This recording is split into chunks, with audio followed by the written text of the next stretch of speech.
What's up guys, my name is Brandon, welcome to Quick Flicks. Strap in because today we are taking a look at The Faculty, directed by Robert Rodriguez, releasing in 1998. Rodriguez is a widely known director, directing films such as One Half of Grindhouse and Planet Terror, Sin City, and From Dusk Till Dawn, which actually spawned 2 sequels and even a TV series that Robert Rodriguez directed himself. Fun fact, Fede Alvarez, director of Don't Breathe and 2013's Evil Dead, even directed an episode himself. Writing their first draft of the script, originally titled The Feelers, writers David Wechter and Bruce Kimmel sent it out, but there were no buyers. It wasn't until after the success of 1996's Scream that Miramax bought the script and rushed it into production. Bob Weinstein brought in Kevin Williamson, writer of 1996's Scream, to do rewrites, keeping the basic story, but rewriting the dialogue and adding new characters to make it more hip. The Faculty is your standard teen drama flick.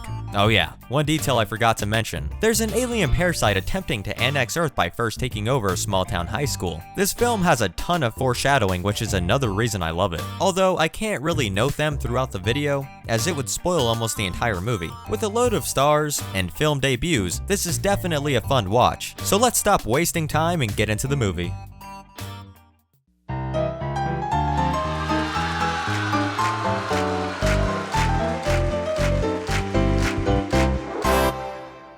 The movie opens up with a football team practicing to The Kids Aren't Alright by The Offspring.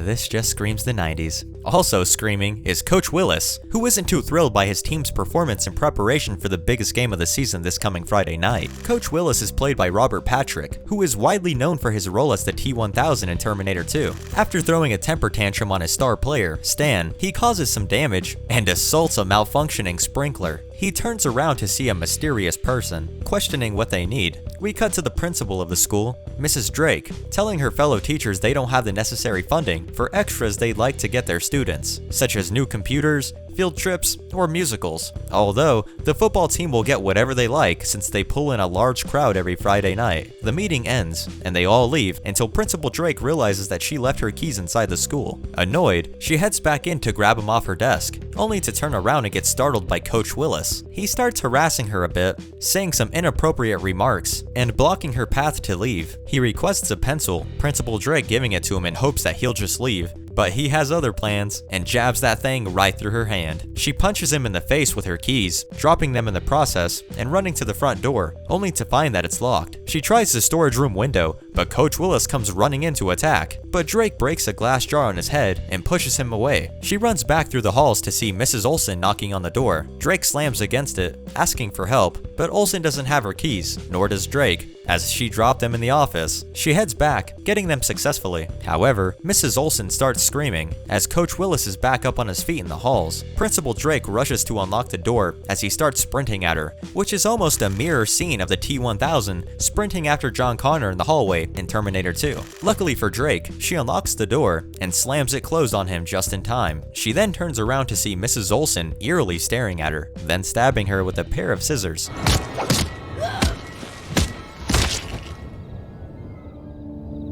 I always wanted to do that. We then fade into a title card.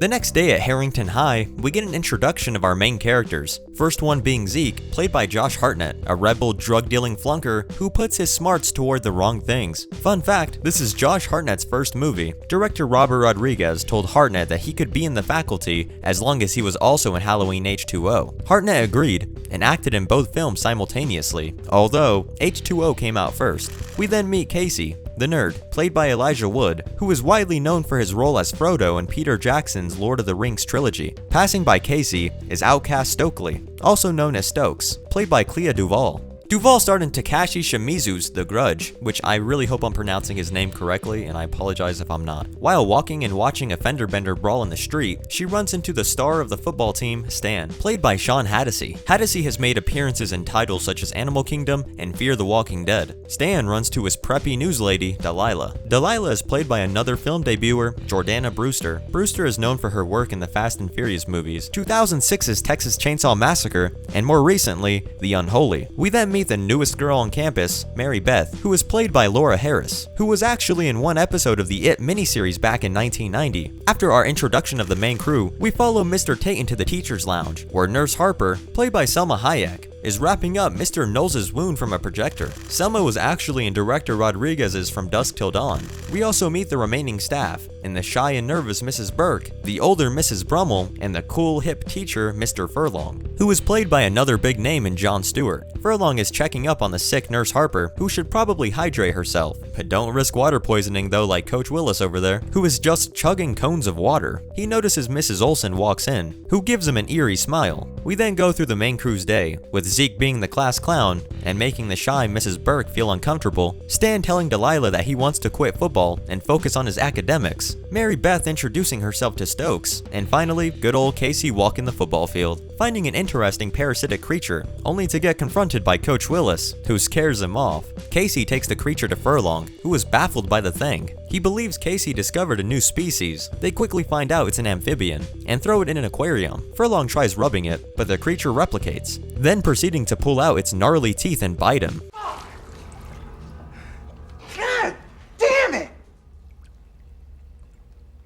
I'm okay. Later in the day, Stan finally builds the courage to tell Coach Willis that he's quitting the team, but to his surprise, Willis doesn't really seem to care. He heads to the locker room, saving Casey from Gabe and company. Gabe is actually played by Usher, another film debuter, then heading to the showers to clean up. However, he hears some footsteps approaching. He quickly rubs off his face to see Mrs. Brummel pleading for help, looking ill. Yeah, maybe take a painkiller. She pushes Stan out of the way, as she seems to really need water. He sits in the main office, speaking with Mrs. Olsen, who informs him that Mrs. Brummel has cancer, which is why that happened to her. Am I ignorant, or does cancer not actually do that to people? With the school day coming to an end, Casey and Delilah decide to do some snooping in the teacher's lounge, in hopes of getting a good story for the school paper. They have a bit of friendly banter, but Delilah jokingly goes on about how Casey is hitting on her. As they are smiling at each other, Casey notices some silhouettes of teachers coming on in, but they luckily make it into the closet on time. Coach Willis and Miss Olsen walk on in and get some water, appearing to be a bit thirsty. While Casey is being weird and smelling Delilah's hair, the teachers go on to talk about how Mrs. Brummel didn't make it, as the temperature was too hot and compromised her nervous system. According to them, the entire faculty has been turned, except one person. That person just walking in at the perfect time. They lock the door, and Coach Willis takes her down on the bench. He opens his mouth and spits a parasite into her ear. After witnessing what just happened, Delilah jumps back in shock,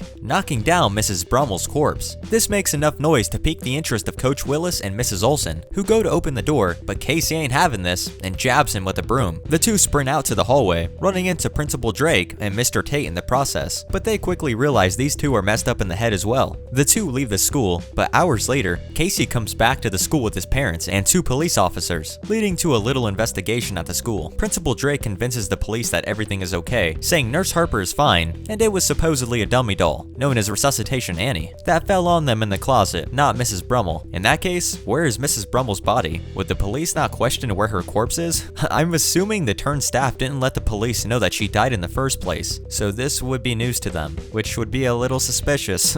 Anyway, Principal Drake takes the male officer into her office to have one last final word in private, where we hear some commotion, but the two walk out perfectly normal. But Casey notices that she infected him. Miss Drake asks his mom to speak in private as well, but to prevent her from getting infected, he admits that he may have a mental problem. They go home, and Casey's parents are quite mad for embarrassing them at the school. They ground him, taking away everything. The next morning, his parents force him to go to school, and as he's walking toward the building, he turns around to see Coach Willis going up to his dad, where they both give him an odd stare. Entering the school, he runs into Delilah, who drags him into the restroom. She's all dressed differently today, attempting to hide from the teachers as they're looking for her. She then says that she's going to look for Stan, who's currently in class, doing a bit of flirting with Stokes. In the faculty lounge, the teachers are all acting strange, having a massive supply of water and blasting that AC. Meanwhile, Mary Beth and Zeke are walking around campus, when Zeke notices things are a bit off at school. Students lined up at the water fountain, appearing emotionless and slow. Two regular customers of his come up, asking for his magical fairy dust, but that's not enough. Hey, you got any more?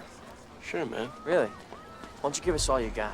They want his entire supply. Concerning Zeke, suddenly, Mrs. Burke comes up and confronts him for selling drugs on school grounds. They go at each other, Zeke realizing this is odd, as she's normally shy and reserved. At the library, Casey is telling Stokely about what he and Delilah witnessed in the teacher's lounge. She doesn't believe him, but entertains the idea, saying it could be aliens taking over the school. She refers to the movie Puppet Masters, saying there was a parasitic creature in that film, giving Casey a light bulb. They go to check out the creature that he discovered in Furlong's class, classroom, picking up Delilah and Stan on the way. Unfortunately for them though, it's gone. They catch Stan up on their theory of aliens, when Zeke and Mary Beth, who are next door about to get some smooching in, overhear the conversation. He goes over to make fun of them when Furlong also comes in. Zeke and Stan tell Furlong about how Casey thinks he and the entire staff are aliens. Furlong starts acting a bit strange. When Zeke feels the trouble, attempting to leave, Furlong grabs him by the arm, pushing him away. He does the same to Casey and Delilah, before Zeke breaks the blade off a paper guillotine and cuts his fingers off. While his fingers attack the other students, Zeke stabs Furlong in the eye with his magic dust just before he gets infected. This upsets him, and he proceeds to push Zeke through the aquarium. But before he can infect him, he spazzes out and falls to the ground unconscious. This drug seems to do wonders. This kinda confirms their theory of aliens. This is usually the point where somebody says, let's get the fuck out of here. Let's get the fuck out of here. Casey grabs a parasite and the group gets on out of there. We get one of my favorite scenes in the movie with the group walking through the school, noticing everyone is staring at them, and everyone besides them is infected. It's such a great scene, with a great score, created by composer Marco Beltrami. They finally get to Zeke's car and scoot on out of there. He takes the crew to his house, where his drug lab is. They decide to experiment with his pet mouse, giving it a piece of the parasite to eat. However, when he goes to eat it, the parasite attacks him and takes over the mouse through his ear. Zeke then puts the mouse out of its misery. Aw, sad. They then put some of Zeke's magic dust on the parasite, which completely dries it out and dies. Stokely decides to drop some sci-fi knowledge on the group, saying there's most likely a leader, and if they find and kill them, the infected humans would return to normal. The group collectively agrees they need a fight, rather than hide and survive. With accusations floating around about how any of them could be infected and hiding it, Zeke suggests that they all take the drug to prove their innocence. One by one, they take it, until Mary Beth says that she's allergic and cannot. This concerns Delilah, and says if Mary Beth doesn't take it, she won't either. After peer pressure from the group,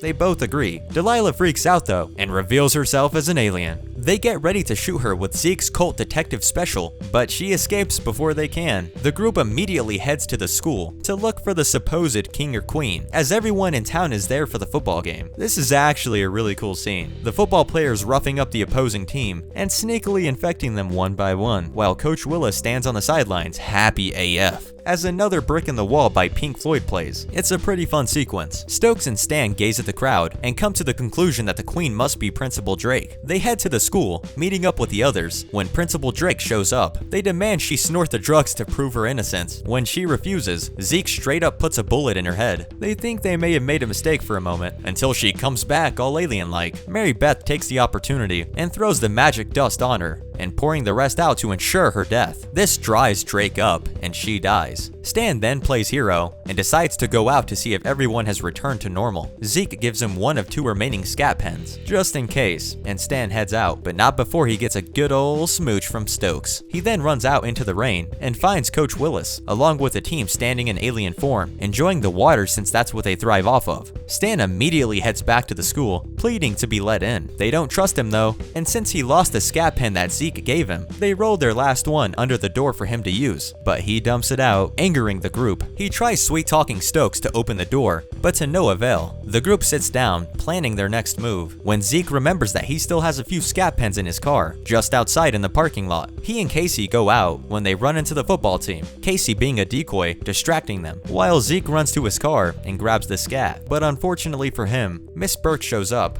presumably about to attempt infecting him. He distracts her with some small talk when he notices some scat pens in his car. He immediately hops in, but Burke breaks the window and crawls in. Zeke drives around for a bit, trying to get rid of her, before crashing into a school bus. He gets out to see Mrs. Burke's body, trying to find her missing head to reattach it. Honestly pretty funny. I love it. He grabs his scat and runs off. Back at the school, Stokes and Mary Beth are talking, when Stokes slowly starts realizing Mary Beth seems to be somewhat on the side of the aliens. She turns around to get slapped by Mary Beth, whose arms are now alien arms. Casey shows up with the entire football team behind him, but locks the doors. He goes into the gym to see the new and improved Mary Beth, in her true queen alien form. Attempting to escape, they run into the pool area, where the queen dives into the water and grabs Stokely's legs, knocking her out and dragging her into the water. Casey comes to the rescue, however, and pulls her out. They see the queen quite upset and run into the locker room. They hide, when Zeke himself also sneaks into the locker room, looking for the group. Mary Beth piques his interest from around the corner, claiming Stokely is the queen, but Stokes comes out and defends herself. Zeke immediately questions why Mary Beth is naked, saying it's concerning. she reveals herself and informs them how she passed the test earlier using that little alien finger. I see you, Mary Beth. Zeke gets ready to stab her with his magic dust when Stokes stops him, revealing herself as an alien as well. Casey, once again, comes to help, pulling her away and locking her in a cage. Not taking any chances, Zeke demands Casey sniff the drugs to prove his innocence. While Casey is tripping, Zeke tries taking matters into his own hands, but gets thrown over the lockers. Casey grabs a few scat pens and runs to the gym, the Queen chasing him. He turns on the automatic bleachers and runs behind them. The Queen follows behind, Casey eventually making it out, but her, not so much. He quickly stabs all of the scat pens into her eye. She shoots some parasites onto his cheeks, but they quickly fall out once she ultimately dies. He goes back to check on Stokes, who is okay. And so is Zeke. 1 month later, life seems to be back to normal. Zeke finally deciding to turn his life around by joining the football team and dating Mrs. Burke. I mean, I guess that's a start. Speaking of new couples, Stan and Stokes are together, along with Casey getting himself a lass and Delilah. They smooch, and the movie ends. Let me know what you guys thought of The Faculty. Did you guys enjoy it? It's personally one of my favorite horror films. Anyway, thank you guys for watching, and I'll see you guys in the next one.